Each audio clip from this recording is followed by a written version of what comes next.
Hola, querido ¿Cómo, Claudio. cómo estás? Bien, ¿vos?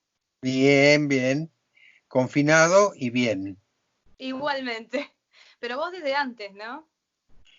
Y nosotros llevamos eh, oficialmente 3 semanas, pero nosotros particularmente ya nos habíamos guardado antes. O, Claro. s- o sea que ya una semana antes estábamos, no salíamos pues ya sabíamos cómo era la cosa, Sí. así que Hay que mencionar que España tiene una cantidad de casos tiene muy una casa. importante. Sí, igual que en todas partes, hay que hacer el cálculo de que hay por lo menos esa cantidad que se dice por 10 o por 20, ¿entendés? Porque en la medida que no se pueden hacer pruebas, eh, aquí lo están diciendo oficialmente, es decir, no se puede calcular realmente cuántos hay, aquí ni en ninguna parte, por, Claro. claro. Es, No, no, es una cosa muy rara, muy virulenta, sí. muy inesperada.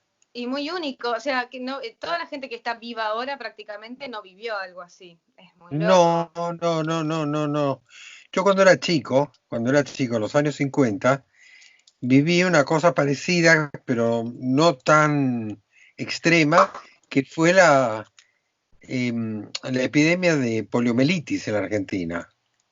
Ajá. Hubo, hubo una secuela de epidemias a lo largo de varios años y a mí me tocó vivir una que fue la poliomielitis infantil y, y que fue muy seria también, muy grave, porque realmente era una enfermedad como esta también, muy grave, ¿no?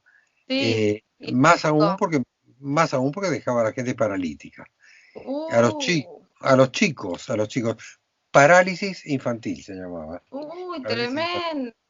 ¿Y viviste así como una cuarentena de chico también en ese Viví momento? una cuarentena que no fue tan extrema, Mm, es decir, no sé, que todo un confinamiento, sí, y no hubo digamos, un parate de la actividad de la actividad comercial, ni industrial, ni nada.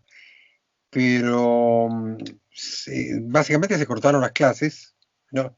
Esto, yo me acuerdo, debió haber comenzado en febrero, yo creo que fue el 56 o sí, 57, comenzó en febrero, en pleno verano, y por lo tanto en marzo no comenzaron las clases, se claro. tardó bastante tiempo todavía y fue muy seria, pero esta es muy seria también. Mirá, no lo tenía registrada.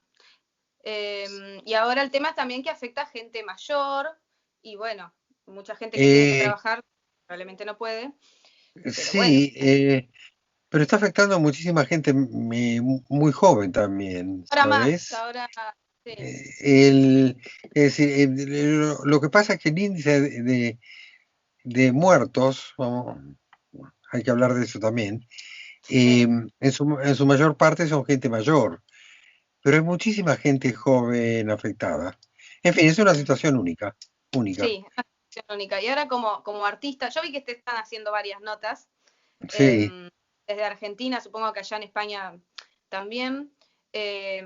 Como artista, obviamente te ves afectado, porque bueno, yo vi que ibas a hacer una gira, ibas a venir acá a Buenos Aires en mayo. Efectivamente, eh, vos sabés que siempre voy mayo, junio, a veces noviembre, Sí, pero siempre, todos los años, hago una gira por Argentina. En el 2019, el año pasado, no la pude hacer no por una epidemia, no por una pandemia, sino por la situación complicada económicamente que había en la Argentina, ¿no? Que no me cerraban los números, no pude ir, ¿no? Y este año que estaba así muy contento y muy dispuesto a ir, eh, aparece esta, epidemia, aparece esta guerra, esta tremendo. guerra contra marcianos infinitesimalmente pequeños, ¿no? Y No sé. Es facilita, muy, ahora vamos a ver qué pasa. Em, y eh, ahora, vos seguís dando clases de manera virtual, como estamos haciendo ahora nosotros la nota. Sí, Vos ya venís dando clases, ¿no? no. Esto es así, unas poquitas clases, tengo pocos alumnos en general ahora. Eh, Dedico más tiempo a componer, a tocar, me Sí. dedico, tengo muy pocas clases, pero bueno, como los alumnos querían seguir, eh, bueno, seguimos así como estamos nosotros ahora. Sí, y lo que sí veo es que estás conectado con la gente por las redes, que es lo que es más importante ahora, ¿no? Veo que, por ejemplo, tu canal de YouTube que estás moviendo un montón.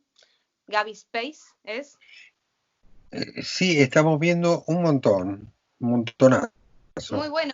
Me quedé mirando ayer justo las cosas que había subido, la versión de Rada que está buenísima. ¿Cómo suena Ujú. eso en estéreo? Me encanta. En, en estéreo y hace muchísimo tiempo, ¿no? Eh, Siempre se habla de, digamos, de de la presencia que tuve en lo que es el nacimiento del blues en Argentina, pero resulta que otra de las cosas que creo que fui uno de los pioneros fue en la música, digamos, en la apreciación y el conocimiento de la música de la India. A mí me gustaba Sí, mucho Ravi Shankar, que era un gran citarista, ¿no? Tocaba el citar sí. y conocía la música de él, conocía sobre todo porque mi madre practicó yoga durante muchos años y le gustaba practicar yoga escuchando esos discos, ¿no? Debía ser Ujú. de las pocas en Buenos Aires que tenía discos de música clásica hindú. Mirá, Y, y yo los escuché, me gustó, me aficioné y qué rico mate. te falta el matecito esta vez, Y bueno, ¿viste? después lo hacemos. Yo siempre te Y, cebo cuando... claro, y, y bueno, eso me llevó a primero intentar y a conseguir de alguna manera hacer ragas con la guitarra. Y más tarde me conseguí comprar un sitar. Ah, mira qué bueno. Claro. eh, bueno, y ahora tengo dos sitares. Tengo Mira, no solamente uno, sino dos. Y me sigue encantando esa música y sigo tocándola de vez en cuando. ujú, eh, pero bueno, eso fue también digamos, una gran abertura musical que pude tener muy tempranamente, cuando de ninguna manera era un tipo de música que la gente escuchara claro. y, ¿no? ¿Y Ah, cómo fue la ah, llegada en ese momento al y cómo, público? ¿Cómo fue la llegada de esa música que no estaba tan en ese momento visible al público? Porque y la eso gente también... lo aceptaba muy bien, porque además era una música que coincidía con toda esa etapa de búsqueda intelectual, perdón, de búsqueda espiritual, ¿no? Había mucha gente copada con el tema de Oriente, Ujú, del budismo, en fin, de las alternativas sí. espirituales, no religiosas exactamente, sino espirituales. Y además eh, era una época de coloque también. Claro. Entonces, entonces esa música para gente que estaba un poquito colocada, como diríamos así Sí, simpáticamente, sí. eh, iba muy bien, iba muy bien. Entonces la cuestión es que el raga, que era ese raga que yo tocaba, que yo lo llamaba el raga de Gavis, Sí, eh, duraba a veces 15, 20 minutos y la gente viajaba, la gente volaba con claro. eso, le La época de los encantaba. Y imagínate toda esa cantidad de rockeros empedernidos, de tipos más duros y muy, digamos, eh, muy clavados, eh, muy específicos en el tipo de música que les gustaba, aguantándose 15 un, minutos de un... 15 minutos de música de la India, ¿no? Eh, Sí, y bueno, bueno, bien. sí, bien, y quedaron esos, esos, esos testimonios que son esos ragas que grabé básicamente para Barrock. Sí, Para hasta que Barrock. se ponga el sol para la peli. Efectivamente, uno aparece en la peli y, y otro que es acústico, que se grabó en estudio, es el que aparece en el disco de Barrock. No Ujú, apareció en la peli, pero salió en el disco. sí. Igual esto de los estilos musicales variados es algo que para mí te caracteriza, porque vos has pasado por el jazz muchísimo, por música en Brasil, conectaste con artistas de música brasilera muy... no sé cuál es el nombre específico para decirle a la música brasilera que tocaste. Y toqué de todo. En Brasil toqué de todo. Nunca como un brasilero. Ellos son únicos para tocar su música. Es muy difícil. De la misma manera que es muy difícil tocar tango, por ejemplo. Un extranjero eh, Sí, nunca le pega al ritmo, a la intención del tango, ¿no? Y con la música brasileña pasa lo mismo, claro, Julieta. es No, ajena. no, sí, necesitas. Yo recuerdo que cuando llegué por primera vez a Brasil, el primer viaje que hice, un viaje de exploración turístico, ¿no? Que fue en en el verano de 1972, ¿no? Ujú, Fui a Florianópolis, fui a Río de Janeiro, a San Paulo y terminé en Bahía, ¿no? Em, Pasé por Bucios, me enamoré de Bucios y después me convertí en uno de los pioneros de Bucios, uno de los primeros músicos, el primer músico argentino que fue a vivir a Bucios. mira, Eh, qué bueno. sí, eh, cuando en Bucios conocí a una guitarrista y cantante que se llama Marluí Miranda, que más tarde fue la cantante de Gimonti, de Berto Gimonte, Ujú, nada menos. Marluí en esa época empezaba y fue ella la que me enseñó las primeras bachidas, como se llaman, los primeros ritmos de bossa nova, ¿no? Y de samba, del claro, samba, del samba y la bossa nova. Y, sí.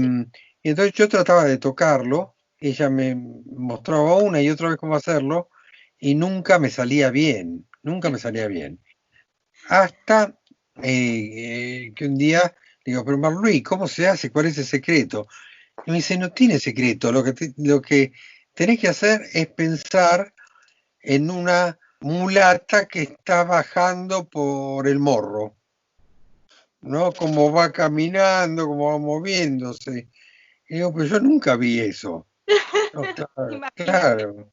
La mulata bajando por el morro, una cosa que la vi después viviendo en Brasil, pero no la aprendí de chico. No, Claro, son esos ritmos que se aprenden del aire en el lugar donde uno vive, ¿no? Se, claro. se aprenden del aire, de ese ruido inmaterial que hay en un lugar que uno lo siente no por los oídos, sino en el corazón, ¿no? Sí, hablando de aprender del aire, vos empezaste autodidacta, o sea, adolescente con una guitarra por puro placer de tocar, pero sin un estudio en aquel momento. No, yo Viste que... estudié, cuando tenía 4, 5, 6 años, no sé exactamente cuándo, yo estudié piano. Ah, mira, Y aprendí una piecita que la profesora me la enseñó de oído. Después de aprender esa piecita, que era muy sencilla, eh, la profesora me atacó con el libro de solfeo, ¿no? Empezar a solfear. Yo le digo, no, quiero aprender otra piecita. claro. Y me dijo, no, primero tenés que aprender solfeo. Entonces duré 2 clases más y, y no fui nunca más. ¿Y Ahí por qué el quedó, piano? ¿Por qué eh, empezaste con piano? porque en mi casa había piano. Ah, ¿alguien Mi, tocaba? ¿Tus mi viejos? mamá, mi mamá, mi madre estudió durante 14 o 15 años piano, Mm, era una tremenda fan de la música clásica y tocaba el piano, tocaba bien, y había en mi casa piano, entonces si uno ve a alguien tocando piano en la casa, lo más natural es que uno se acerque al piano e intente tocar, claro, ¿no? Aunque sea hacer así con el dedo tin, tin, tin, tin, sí. tin. Yo, después de haber tomado esas clases, prácticamente no volví a tocar el piano hasta casi 10 años después, hasta que tenía unos 10 15, 16 años, Ujú, un poco menos, en que mi, mi despertar a la música pop, al rock, sí. todavía no sabía que existía el blues, y todo eso me hicieron eh, volver a abrir el piano e intentar empezar a tocar en el piano lo que no había, eh, bueno, lo que no sabía cómo hacer, no sabía cómo tocarlo, Sí. y entonces digamos que mi despertar y mi reencuentro con la música se produce más o menos a los 14 o 15 años, y lo primero que encaro es el piano. Y después Después, aparece la guitarra. después aparece la armónica. La Después aparece armónica. y sí, porque era la época en que aparecía, en que la figura principal probablemente que había para algunos de nosotros en la música popular era Dylan, y Dylan Ujú, tocaba la armónica, ¿no? claro. Eh, y yo ya me había empezado a enterar de la existencia del blues, y en el blues la armónica es un instrumento fundamental. Sí, yo vi que Entonces, un programa, justo ahora que tenés un programa de radio en el que compartís música, esas notas, vi que empezaste también a conocer un poco el blues en un programa de radio que pasaba jazz y pasaba algunos ciertos temas de blues. sí, Eh, se llamaba Antología de la Música Negra. Era de un periodista llamado Néstor Ortiz Oderigo, un gran conocedor del jazz y de la música afro-norteamericana, un tipo que escribió varios libros muy interesantes que son conocidos en el mundo entero. eh, y tenía un programa fantástico de jazz. Por supuesto, en uno de esos horarios en que lo escuchan únicamente los estudiantes o la gente claro, que trasnocha, ¿no? Debía ser como temprano a las 11:30, 12 de la noche, por sí. Radio Nacional. Ja, Y, y yo, mientras intentaba estudiar, ya estaba en el secundario, ya te digo, tenía 14 o 15 años, empecé a escuchar ese programa mientras intentaba estudiar, intentaba, y me fui enterando de muchas cosas sobre el jazz, y él pasaba blues, pero no los pasaba como una música aparte, los pasaba como antecedentes del jazz, ¿no? O ujú, sea, él no le claro, daba una categorización de género, no es que decía hoy vamos a dedicarnos al blues, sino que claro. decía hoy vamos a dedicarnos a estas músicas que nacieron en el delta del Mississippi y que tanta importancia tuvieron en la gestación del jazz. Pero Sí. claro, yo veía que todas esas músicas que él pasaba a Robert Johnson, Lead Belly, Son House, Big B. Brunsey, en fin, Blind Lemon Jefferson, toda esa maravillosa cantidad de Qué bueno. pioneros del blues.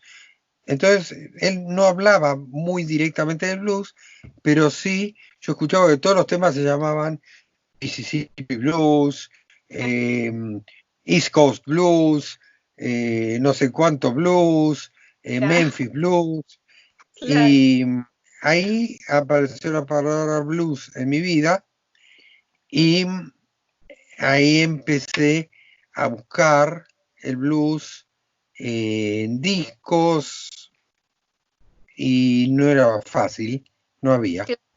No era como ahora, obviamente. Ahora tenés llegada la música de todo el mundo en instantes. En aquel momento, bueno. llegaba. Es más, al país también llegaba después la música, ¿no? Sí, pero el blues directamente no llegaba. No Claro, llegaba. sí. Puede ser que gente como Ortiz Odrigo y otros coleccionistas de jazz tuvieran discos de blues, pero ni sueñes, ni soñábamos, digamos, con encontrar, ni soñaba yo, porque tampoco había otra gente que los buscara. Yo no conocía a Ujú, nadie que se interesara por el blues como yo. Eh, claro. Cuando yo realmente me enteré de que existía el blues, empecé a buscarlo en las casas de discos, no los encontré, fui a las casas de esas que venden discos eh, más sofisticados, casas que vendían discos de jazz, de música clásica, esos Ujú, discos que costaban 5 veces lo que costaba un disco de los Beatles, por ejemplo, ¿no? claro. Y no había disco de blues tampoco, no existía. Uno decía, yo preguntaba, ¿tienen algún disco de blues? Y me miraban con cara rara y me decían, no, de blues no. Y entonces alguno de los tipos que trabajaban en esas disquerías le decía al otro, de jazz, mirá, busca algún disco de jazz, mostrale algún disco de Coltrane o de Charlie Parker, ahí hay blues, pero no era el blues que yo buscaba. Claro. Te Eh, consulto, a ver, vos en ese lugar tocas, tenés un instrumento ahí atrás que no veo bien qué es. es una mandolina. Ah, Catalina, qué Es una lindo. mandolina. Mira, te hago escuchar cómo suena. Sí, era mi intención.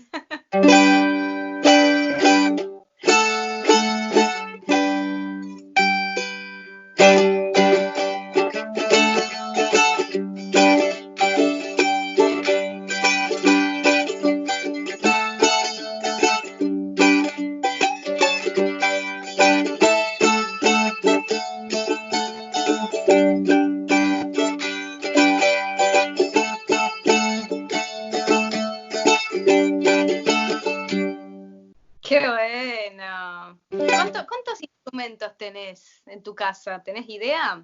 No, no los conté. Guitarra, No, o no los sea, conté, hay, no los conté. hay unos Hay, buenos instrumentos. hay ¿Y tenés unas seis guitarra guitarras. predilecta? Sí, las quiero a todas, pero digamos, tengo predilectas. Aquí, entre casa, la que más uso es una que se llama Repiso, que es la guitarra con la que grabé el primer long play de Manal, Ah, una guitarra hecha por un luthier español, Miguel Repiso, en, ujú, en Argentina, él vivía en Argentina, y con esa guitarra es la primera guitarra que yo usé con Manal, y la mantengo, es una guitarra preciosa y sigue sonando fantásticamente, pero digamos que, bueno, no tiene algunas cualidades que sí tiene la 335, la Gibson 335 roja, que es la que yo siempre uso y ujú, la que llevo a las giras, porque en las giras, cuando voy a la Argentina, puedo llevar solamente un instrumento, no puedo llevar dos claro, guitarras, llevo solamente una, ¿no? Entonces, sí. ¿qué pasa con la Gibson 335? Que también es una guitarra valiosa, porque es una guitarra del año 72, o sea que es una guitarra con mucha historia y que lleva conmigo desde el 76, Estamos ¿no? hablando de guitarras de instrumentos que llevan medio siglo. Es muy loco. O sea, Eso. el primer play de Manal también. O sea, Sí, 50 años. instrumentos muchísimo más viejos que yo, sí, sí, sí. Claro. Em, la, como te decía, la Gibson es del 72, la Repiso del 62, Ujú, 62, no conserva la afinación en los conciertos como la Gibson, en fin, la Gibson es más confiable, pero sí. la Repiso es una guitarra que suena de una manera única, eh, y, y como tengo mis proyectos de grabar y en algún momento cuando pase esta locura retomaré el trabajo y empezaré a grabar tracks para un futuro disco. Sí. Eh, Seguro que voy a usar la Repiso y usaré también la la mandolina y el sitar, y bueno, Claro. ¿Y tenés después tengo alguna guitarra piano. a mano por ahí para regalar un minutito? Yo te aprovecho. Tengo, sí, aquí tengo una, A esta, ver. esta es una guitarra española.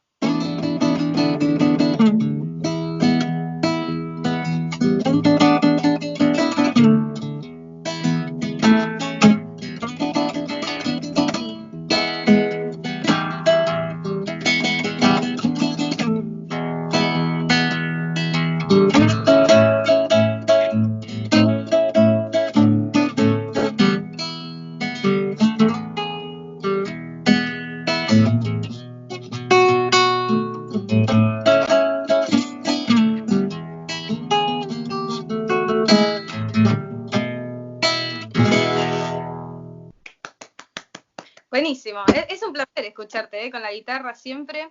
Te digo algo, ayer me Bueno, quedé. esto es entre casa, ¿no es cierto? Sí, Esto es ayer hice casa. maratón de videos porque encontré ese canal de YouTube y me quedé escuchando.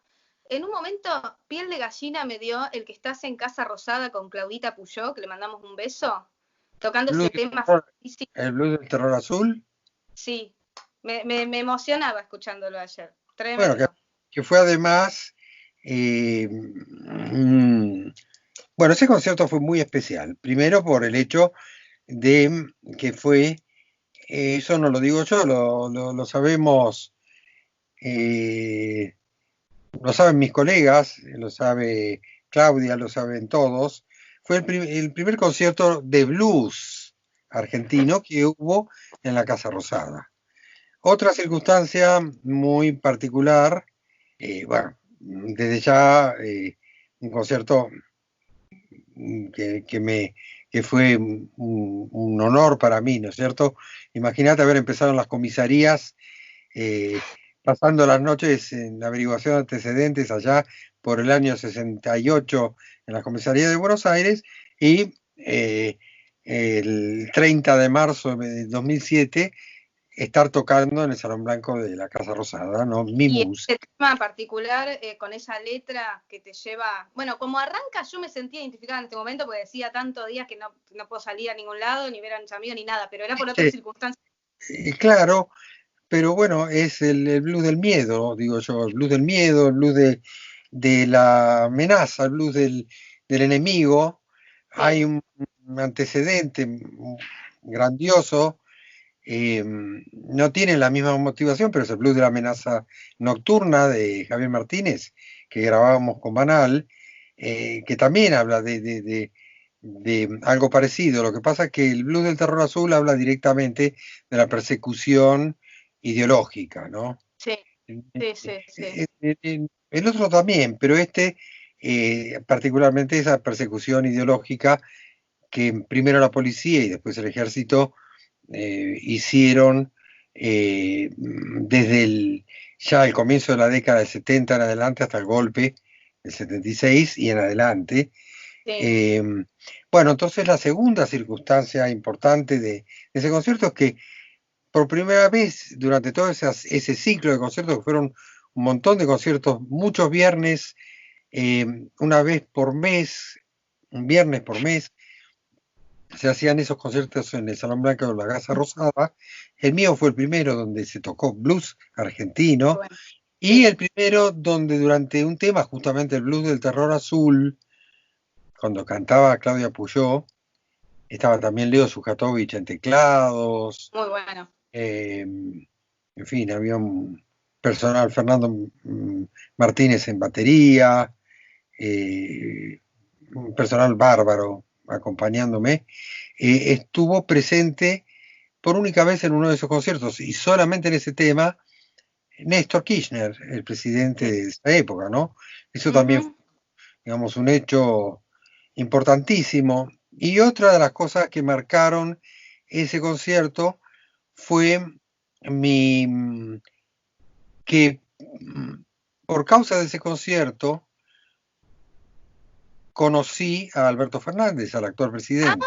mira, porque estaba por decirte, ahora tenemos un presidente músico que Sí, probablemente no, es que vuelva. ese concierto realmente yo lo di en la Casa Rosada porque me invitó unos meses antes, en agosto de 2006, aquí en Madrid, en una recepción en la Embajada Argentina, conocí a Alberto Fernández. Mira. Y Alberto, cuando supo que estaba en la recepción, me hizo llamar. Él estaba en otra sala, ¿no? En la sala principal, estaba con los Ujú. periodistas argentinos y me recibió cuando me, cuando me encontré con él, me recibió cantando un tema mío, ¿no? Ay, ¿cuál? Cantando Más allá del Valle del Tiempo, que es un tema de uno de mis discos solistas. Temón, Eh, sí. me mató, me Ah, mató, o sea que me bueno, puede mató. salir una zapada con el presidente cuando todo vuelva a la Eh, normalidad. eh, Me mató, yo estaba con mi esposa en ese momento y los dos nos emocionamos muchísimo. Y entonces Alberto me dijo, delante del corresponsal de Clarín, del corresponsal de La Nación y del corresponsal de Página 12, estaban todos, me dijo, tenés que hacer un concierto en la Casa Rosada. Mira, no sabía, Eh, qué loco. y a partir de ahí nació una amistad con el señor presidente, que bueno, es una amistad que se mantiene hasta el día de la fecha. Eh, Siempre que venía a Madrid me visitaba y siempre que yo iba a Buenos Aires nos veíamos también. Eh, y una amistad que tiene una premisa muy importante, y es que no hablamos de política, hablamos, hablamos de música. Está muy Habl- bien. Yo Él es alguna vez, músico. ¿Tocaste eh, con él? no, tocamos un poquito en la casa de él una vez, pero nunca, nunca, nunca nos pusimos a zapar así. Uno, bueno, por timidez mutua, ¿no? Por timidez. Eh, pero ahora que es presidente va a tener que tocar conmigo. Va a tener que tocar, o que vuelvan los shows ahí en Casa Rosada, por favor. Eh, No te quiero la- tomar la- mucho tiempo porque estás con clases, pero quiero mencionar lo importante que sos, obviamente, para la música argentina. Ya todo el mundo sabe, ¿no? sí, yo no me Lo lo que has... creo, ¿eh? Y bueno, no sé qué decirte, porque desde afuera es admirable. Yo he crecido escuchando Manal, por ejemplo, pero también, por ejemplo, tu participación en Diana Divaga me parece hermosa, de Los Abuelos de la Nada, o en uno de los discos de Porcheto, me acuerdo que participaste también, en Billy Bien. Bond y La Pesada, que está acá con Claudio Babis y La Pesada. Y, A mí lo que me parece más loco es la versatilidad también sí, que tiene tu vida de sui generis. vida de Y, y Generis, que vos, es... y vos hablabas de mi, digamos, de mi amplitud musical. A mí me gustan muchas cosas. Eso es Lo que genial. pasa, a mí me gusta el jazz, me gusta la bossa nova, me gusta el samba brasilero, me gusta muchísimo el flamenco, me gusta mucho la música clásica, me gusta el tango, me gusta el folclore argentino y los folclores en general, me gusta todo. Lo que pasa es que no se puede hacer todo. Y, y hay una música donde yo realmente me siento yo mismo y donde me expreso, digamos que es el lenguaje de esa música es mi lengua madre y es el blues, Y ¿no? sí, Es el blues. Ahí es donde y yo soy,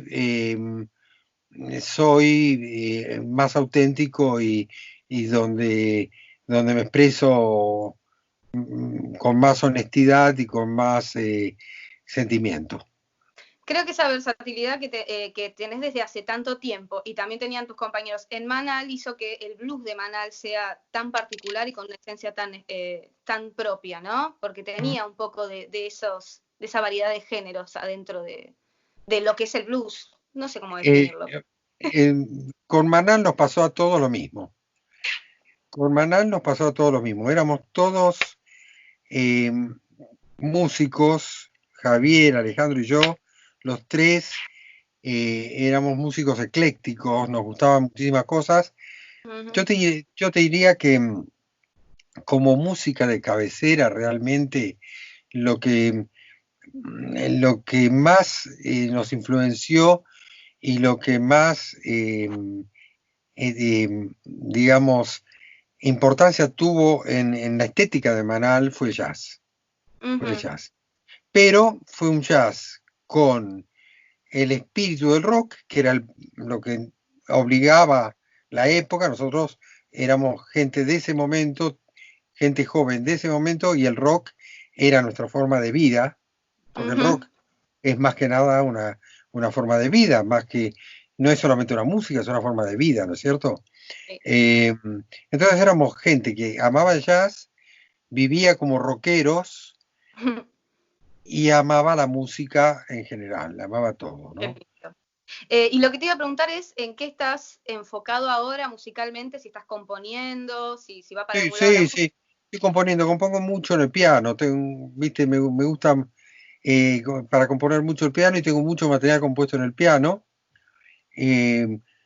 No sé si me voy a atrever a tocar el piano cuando grabe o si voy a buscar a alguien que toque bien realmente. ¿Has tocado el piano igual Toco en muchos temas el piano, sí. Hay uno de Le Bon, uno que canta Le Bon, que estuve escuchando también ayer, que estaba buenísimo, que vos tocas el piano. Sí, esto se acaba aquí, se llama.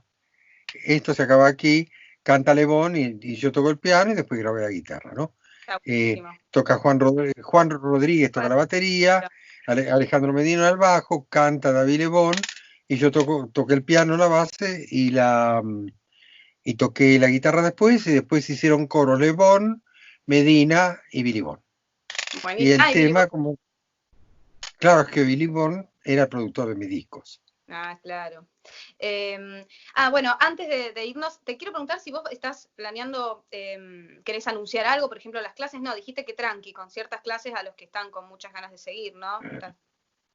Sí, además te digo la verdad, las clases por telemáticas las aguanto poco, ¿viste? No, es una buena solución. Es una buena solución, pero no... no es lo mismo. Prefiero la clase presencial realmente, ¿no? Sí. Me gusta estar con la persona. Hay algo que tiene que ver con la vibración física de una persona cerca que lo telemático no iguala. Y anunciar, lo que tengo que anunciar es que apenas se termine esta locura marciana que te decía, apenas pensamos, o por lo menos acorralemos un poco al coronavirus, y para eso espero que la ciencia nos dé respuesta, ¿no? Porque, mira, una cosa importante que quiero decir, ni los gurús, ¿no? Ni las religiones, ni el agua con limón, ni tampoco el ajo nos van a salvar del coronavirus, ¿no? Son esas cosas que uno sabe. Hay ciertos tipos de medicina y cierto tipo de, digamos, de actividad espiritual que sirve para muchas cosas. A mucha gente le resulta muy buena y es una, bueno, está muy bien. Para sobrellevarlo, ¿no? Sí. No va a salvar a nadie, pero lo puede ir llevando un poco mejor, tal vez. Sí. Pero esto que tenemos es una epidemia, es un bicho muy raro, que es un virus que no se sabe si es un ser vivo o no. Viste, yo estoy dándome cuenta que es una máquina biológica, ¿no? Es una especie de robot, de nanorobot biológico que cuando penetra en una célula cobra vida, pero si no, es como una especie de tonto que va andando por ahí que no tiene ni siquiera locomoción. Pero bueno, es muy peligroso que tenemos dando vuelta y que es monárquico, ¿viste? Porque tiene corona. No es republicano, como nosotros. Y bueno, cuídense porque... Vendrás a Buenos Aires en algún momento. Cuando pase, y cuando termine esto, yo a veces hablo con mis amigos y no me doy cuenta y me pongo pesado y digo, esto va a tardar 4 meses. Y después no quieren ni hablar conmigo, porque dicen, ¿cómo 4 meses? No Yo pienso sabemos. que va a tardar bastante. Y Va a sí, tardar bastante, así que apenas termine, me tendrán por ahí y tendrán que aguantarme con esas vibraciones personales que te dije antes, en persona. claro. Y una cosa que te quiero agradecer antes de irnos es que me etiquetes y difundas siempre ese video, que es un honor para mí verlo tan seguido, de vos tocando con Alan Vega, con Johnny Tedesco, con Fernando Boyn, no pibe. Sí. Y que en su mayor parte filmaste vos, la otra parte la filmó otro querido amigo mío que es Luis Vivian, que vive aquí ahora en Madrid. Eh, Uní los dos porque no tenía... ¿Vos lo hiciste? eh, ¿Vos lo uniste? sí, claro. Creo que Todo, bien. hay Gaby Space, que es mi canal de YouTube, que es el que estabas mencionando, Ujú. tiene unos 260 vídeos o una cosa así. Los armé todos yo, todos los edité, los hice yo. Y además, una cosa que vos debes haber notado, cada video tiene una descripción de lo que se Sí, está, de cómo, cuándo se grabó, cómo, quiénes participaron, en fin. Tiene y muy una, interesante. Sí, tiene, tiene data que bueno, le proporciona un interés extra, que para mucha gente es un interés fundamental, que es saber claro. cosas sobre lo que estás escuchando o viendo. Bueno, esperaré a poder disfrutar otro show como ese, que estuvo tan lindo. Y no sé si te copás en hacer un cierre musical, sería un placer, alguna cosita con la guitarra. Eh, y bueno, muy sencillo. Claro.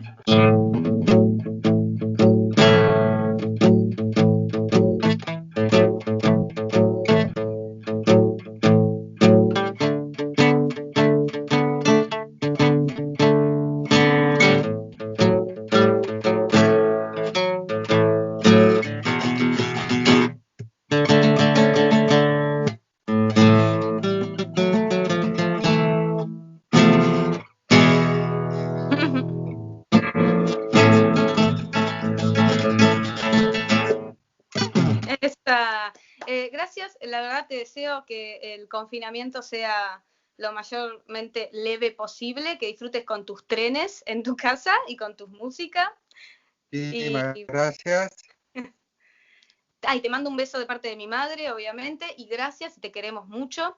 Y bueno, te esperamos ver pronto. Nos veremos pronto. Espero que más, más pronto de lo que yo a veces prefiero ser pesimista para Está bien, después equivocarme y poder decir, ay, qué bien, me equivocaba. No fueron 4 meses, fueron 2 nada más o 1. Pero bueno, totalmente. en cuanto pase esto, voy a cruzar el charco. Así que los Bueno, veré. Saludos para tu madre, saludos para todos y muchas gracias por este contacto así a través muy del improvisado, éter. ¿viste? Yo necesito hablar con los músicos, así que yo agarro la camarita y te hablo. Vamos a ver de qué, no sé, pero, pero Bueno, es un lindo rato. Gracias, ¿eh? muy bien hecho, que tengas un lindo resto del día. Bueno, gracias, Claudio. Un besote. Otro